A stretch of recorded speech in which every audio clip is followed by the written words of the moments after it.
You walk out to the coop. You reach into the nesting box. You pull out an egg. Small. Again. You've done everything right. You bought the expensive feed. You added the calcium. You read every article you could find. And every morning, it's the same disappointment. Small, pale, thin-shelled eggs that crack if you look at them wrong.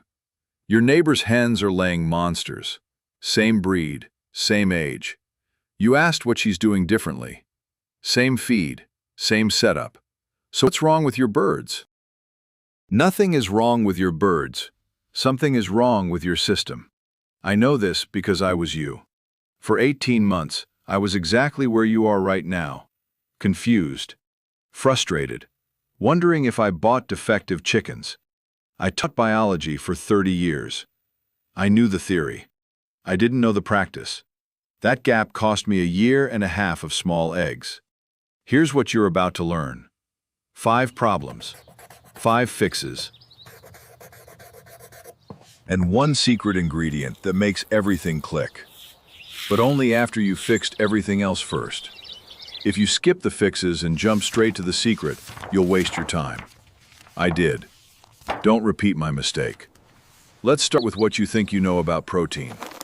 You look at your feed bag right now. You see 16% protein, maybe 18. You think you're covered. You're wrong. Here's what you don't know about that number. That percentage is just an average across the entire bag. It doesn't tell you what kind of protein you're actually feeding your hens.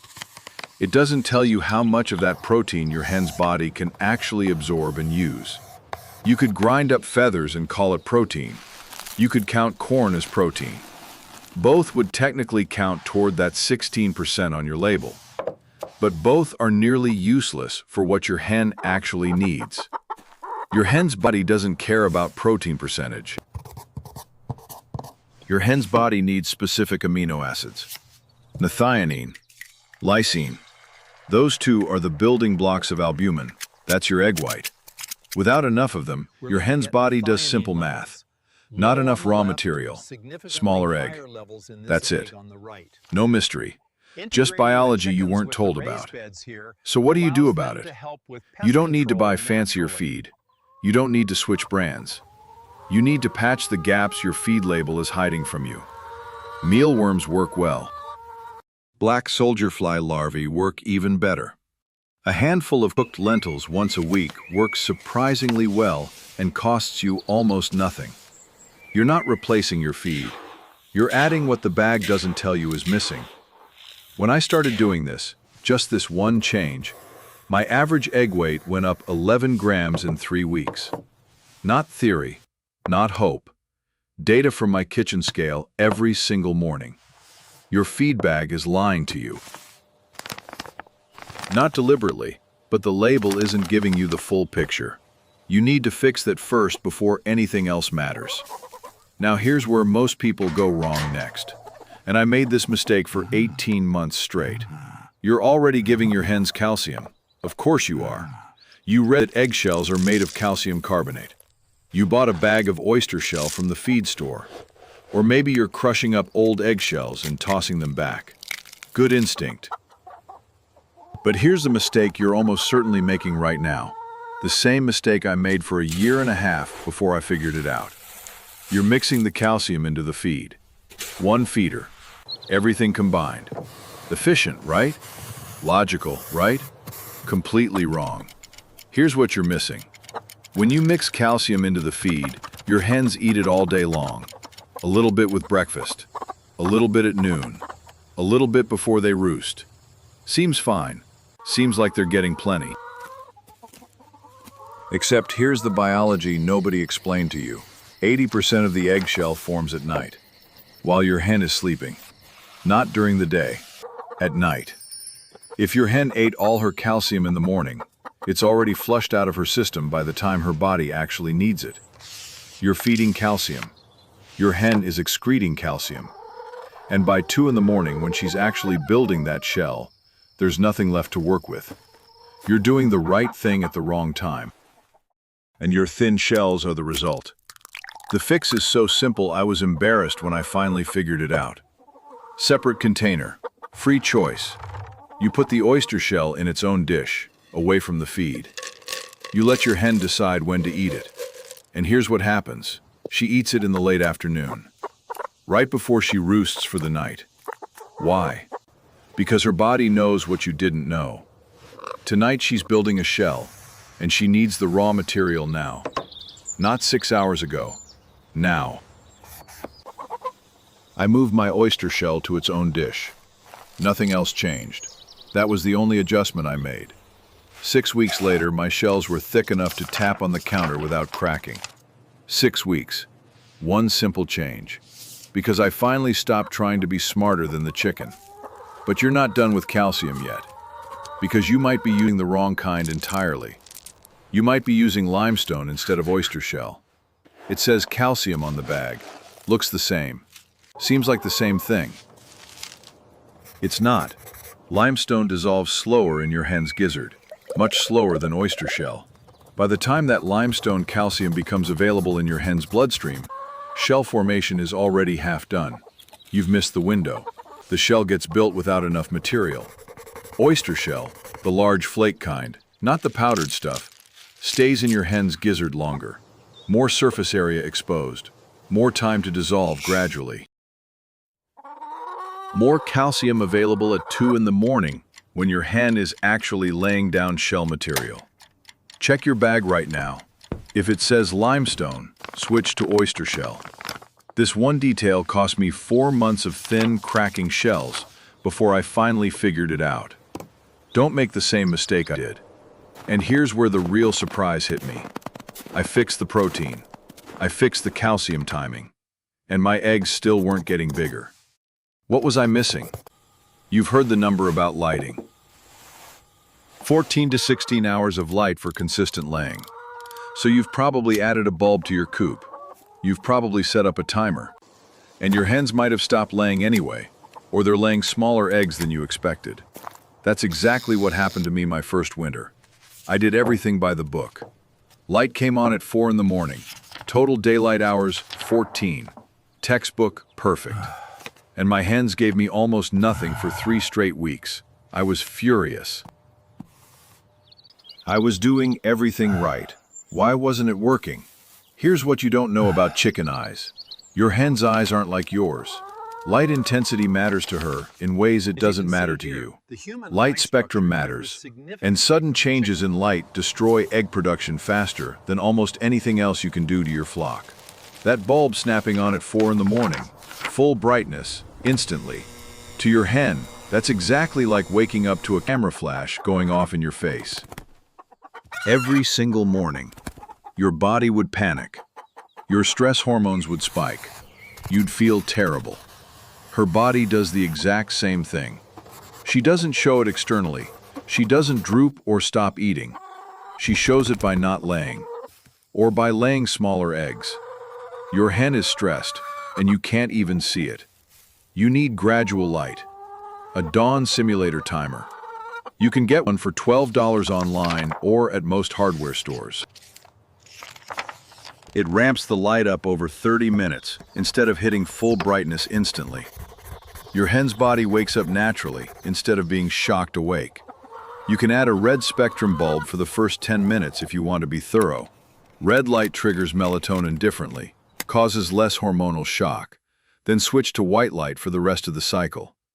When I finally made this one change, laying resumed within 2 weeks. But here's what I didn't expect at all.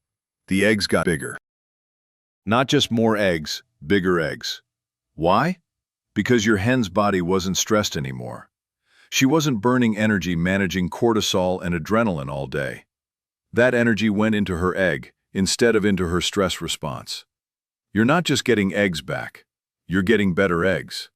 But maybe you're thinking, my hens aren't stressed. They look perfectly fine.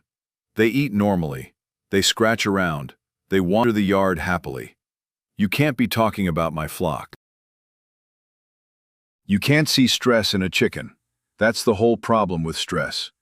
That's why it's so dangerous. Here's what stresses your hen. Things you don't even notice. Things you never see happening.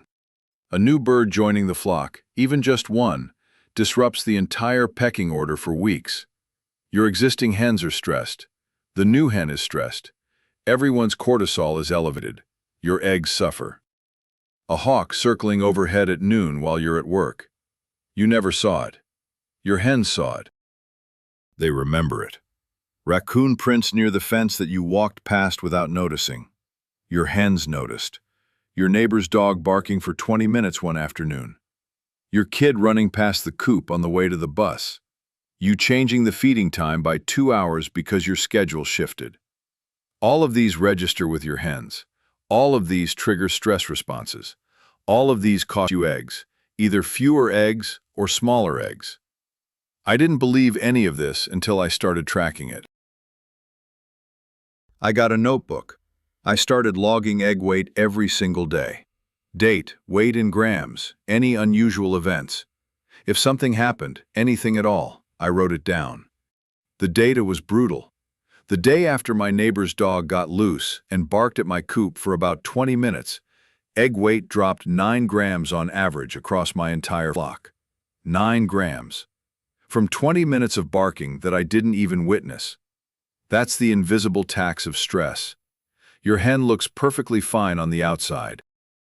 Your eggs tell the real story. You can't eliminate all stress. Your hens live in the real world and things happen. But you can reduce the stress significantly. Keep your schedule consistent. Same feeding time every morning, not whenever you get around to it. Same coop access time every evening. Add covered runs so your hens feel protected from threats above, hawks, owls, anything that might swoop down. Add brush piles and hiding spots around their area. Not decorations, stress reducers. Every bit of cortisol your hen doesn't produce is energy that goes into her egg instead of into her survival response. I taught the biology of stress for 30 years in a classroom. The technical word is allostasis. Sounds very impressive when you're lecturing students. Means absolutely nothing until your own eggs teach you the lesson personally. Now let's talk about water, the most overlooked factor of all. You have a waterer. It's full. Your hens drink from it every day. You refill it when it gets low. You're done, right? Wrong. You're making the exact same assumption I made for over a year. Here's what you're missing about water. An egg is 65% water. The albumin, that's the egg white, is almost entirely water with some protein dissolved in it. If your hen is even slightly dehydrated, not dying of thirst, just slightly below optimal, her body makes a smaller egg. Not because she can't lay, because there's literally not enough fluid in her system to fill a larger shell. Simple hydraulics. And here's the problem. Chickens are terrible at showing you they're thirsty. They don't pant like dogs. They don't droop dramatically. They just quietly lay smaller eggs, while you wonder what you're doing wrong with your feed or your supplements. The answer is water all along, and you never suspected it. Your waterer might hold a gallon. That seems like plenty for 6 hens. Should be more than enough. Except by afternoon in summer, that water is warm. And chickens don't like warm water. They drink less of it. They don't complain about it. You don't notice the difference, but your eggs notice. Add a second waterer and put it in the shade. Refill twice a day in summer instead of once. On really hot days, drop a frozen water bottle into the trough to keep it cool longer. These seem like tiny, insignificant changes. They're not. When I finally fixed my water situation properly, my egg weight went up 5 grams on average. Consistent improvement. Every single day. Because hydration wasn't a bottleneck anymore. Check your water setup right now. Is the water clean? Is it cool? Is there more than one spot where your hens can drink? These questions seem so obvious that you probably never thought to ask them. I didn't either.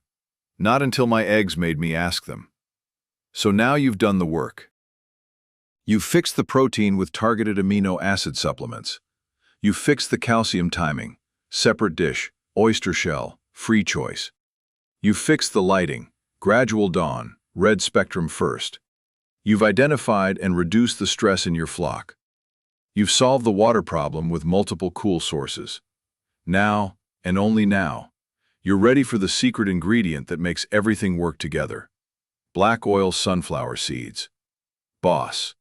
That's what experienced backyard keepers call them. And here's exactly why they work so well. Boss is about 40% fat by weight, high in linoleic acid. That's an omega-6 fatty acid that directly improves yolk quality and shell strength. Your yolks get richer, more orange, more nutritious. Your shells get thicker and harder. Boss is also rich in vitamin E and selenium. Both of those support reproductive health in your hen's body. The fat content provides dense, slow-burning energy.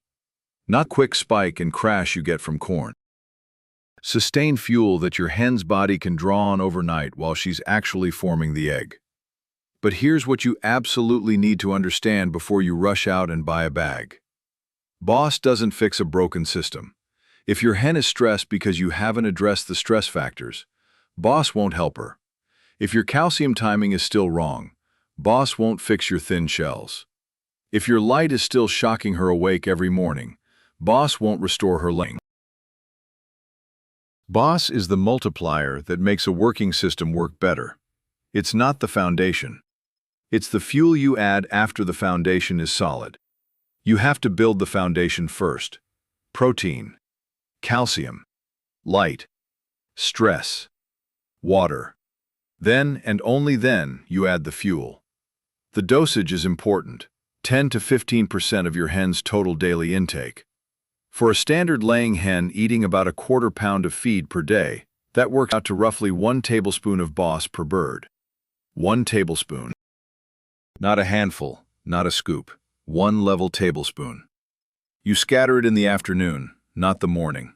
Why afternoon? Because fat takes longer to digest than carbohydrates. You want that fat energy available in your hen's system at night, when the egg is actually forming. If you feed Boss in the morning, that energy is burned off by evening. Your hen doesn't have it when she needs it most. Afternoon feeding means the fat is in her system during shell formation. Timing matters just as much as the ingredient itself. I added Boss to my flock's diet after I'd finally fixed everything else. Within 2 weeks, just 14 days, my eggs were visibly bigger. Not just bigger in appearance, heavier on the scale. The yolks transformed from pale yellow to deep, rich orange. The shells had texture and weight I could feel before I even cracked them. 70-gram eggs from the same hens that had been giving me 50-gram eggs for a year and a half. Same birds. Different system. Different results. But I almost ruined everything. And you might too if you're not careful about these 3 mistakes. Mistake number 1. You give your hens too much Boss because you're excited about results. I made this exact mistake. I got impatient. I started giving a quarter cup per bird instead of a tablespoon. Within a month, 2 of my best hens were visibly overweight and stopped laying entirely. Fat hens can't ovulate properly. Their bodies deposit fat around the reproductive organs. The eggs stop coming completely. I had to cut way back, wait 2 full months for those hens to slim down, and then start over from scratch. More is not better with Boss. 10 to 15% of daily intake. That's your ceiling. Don't exceed it. Mistake number 2, you give Boss at the wrong time of day. I fed it in the morning at first because it was convenient. Everything at once, 1 trip to the coop. But by the time my hens' bodies were building their overnight eggs, that fat energy was already burned up and gone. You want Boss in their systems during active shell formation. That means late afternoon feeding, not morning. Timing determines whether Boss helps you or does nothing at all. Mistake number 3, you buy the wrong kind of sunflower seeds. I grabbed a bargain bag from the hardware store once because it was on sale. Striped sunflower seeds, the kind meant for wild birds at feeders. Bad choice. Striped seeds have lower fat content than black oil seeds. They also have harder, thicker shells that your hens struggle to crack open efficiently. Black oil sunflower seeds have thinner shells and higher oil content. That's what you want.